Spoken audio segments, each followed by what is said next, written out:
Hello viewers, आज हम बात करेंगे इंडस्ट्रियल बायोटेक के एक टॉपिक की जिसका नाम है बायोलीचिंग। बायोलीचिंग बेसिकली दो वर्ड से मिलके बना है, बायो एंड लीचिंग। लीचिंग का बेसिकली मतलब होता है रिकवरी। तो यहाँ पर जो हम रिकवरी कर रहे हैं वो रिकवरी कर रहे हैं मेटल्स की। तो बायोलीचिंग मतलब recovery of metals by using micro organism. अगर हम माइक्रो ऑर्गेनिज्म का यूज करके मेटल की रिकवरी करते हैं तो वो प्रोसेस बायोलीचिंग कहलाती है। कौन से माइक्रो ऑर्गेनिज्म यूज कर सकते हैं?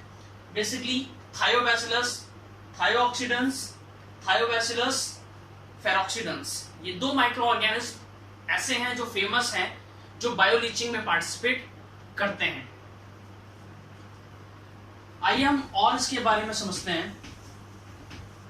बायोलीचिंग की मैकेनिज्म के बारे में समझते हैं। यहाँ पर बायो लीचिंग के दो मैकेनिज्म हैं, एक डायरेक्ट मैकेनिज्म और एक इनडायरेक्ट मैकेनिज्म। डायरेक्ट मैकेनिज्म में क्या होता है कि बैक्टीरिया अपना एंजाइम प्रोड्यूस करके डायरेक्टली बायोलीचिंग में पार्टिसिपेट करता है। इनडायरेक्ट बायोलीचिंग में क्या होता है कि बैक्टीरिया यहाँ पर सबसे पहले एक ऑक्सीडाइजिंग एजेंट प्रोड्यूस करता है। वो ऑक्सीडाइजिंग एजेंट उस ओर्स को ऑक्सीडाइज करके कन्वर्ट कर देती है एक सॉल्युबल कंपाउंड के अंदर।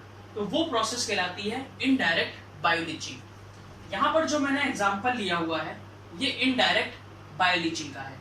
आइए इस एग्जांपल से समझते हैं कि इनडायरेक्ट बायोलीचिंग क्या होती है। यहाँ पर मैंने आयरन का ओर्स लिया है जिसका नाम है पाइराइट। ये आयरन का ओर्स जिसका नाम है पाइराइट, जब इसके साथ आप थायोबैसिलस फेरोक्सीडेंस बैक्टीरिया मिला देंगे तब ये बैक्टीरिया फेरिक आयन प्रोड्यूस करेगा। ये फेरिक आयन इस पाइराइट के लिए एज अ ऑक्सीडाइजिंग एजेंट की तरह काम करेगा और फेरस एंड थायोसल्फेट में कन्वर्ट कर देगा।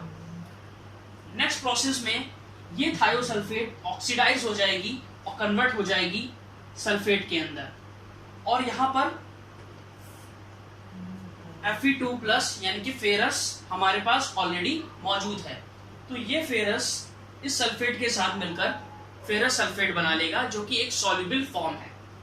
तो जब हम ओर्स को यानी कि इस पाइराइट को बैक्टीरिया के साथ इन्वॉल्व कर देंगे तो हमारा फाइनल प्रोडक्ट फेरस सल्फेट हमें मिल जाएगा। ये फेरस सल्फेट सॉल्युबलाइज फॉर्म में होता है, तो हम इजिली इसकी रिकवरी बाद में कर सकते हैं। अगर हम बायो लीचिंग की प्रोसेस की बात करें तो यहाँ पर 3 टाइप की प्रोसेस होती है, एक डंप लीचिंग, दूसरी हीप लीचिंग, तीसरी वेट लीचिंग। डंप लीचिंग क्या होती है? डंप लीचिंग एक बेसिकली हम अपने ओर्स को लेकर एक जगह डंप कर देंगे और उसको एसिडिफाई करते रहेंगे, मतलब उस पर एसिड डालते रहेंगे ताकि और अदर कंटामिनेंट्स और अदर मेटल्स रिमूव हो जाएं और हमें जिस चीज की लीचिंग करनी है वो प्रोडक्ट हमें मिल जाए।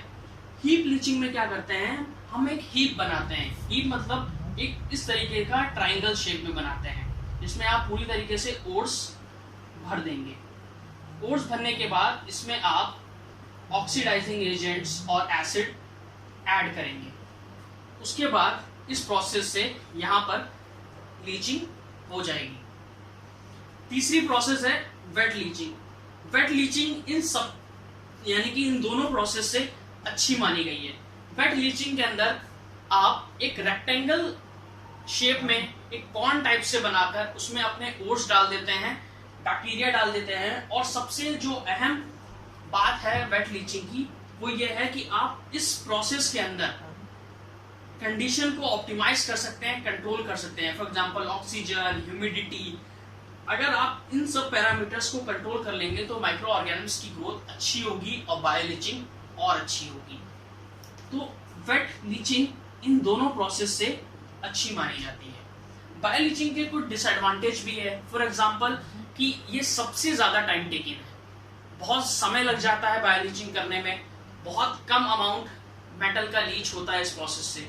तो कमर्शियल पॉइंट ऑफ व्यू से अगर आप बायो लीचिंग का यूज करना चाह रहे हैं तो it will take lots of time.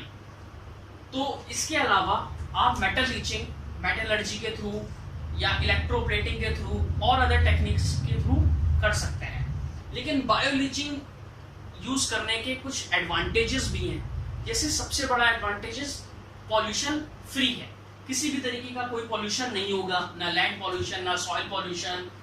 दूसरी बात हीट कंजम्पशन, हीट का किसी भी तरीके से कंजम्पशन नहीं होगा, यानी कि ये बहुत ही कॉस्ट इफेक्टिव प्रोसेस होगी। तो ये पूरा पॉइंट ऑफ व्यू था जिसमें हमने समझाया कि किस तरीके से बायो लीचिंग होती है। यहाँ पर हमने एक एग्जांपल लिया पाइराइट का, किस तरीके से पाइराइट से हम फेरस सल्फेट को अलग कर सकते हैं with the help of micro organism. Thank you.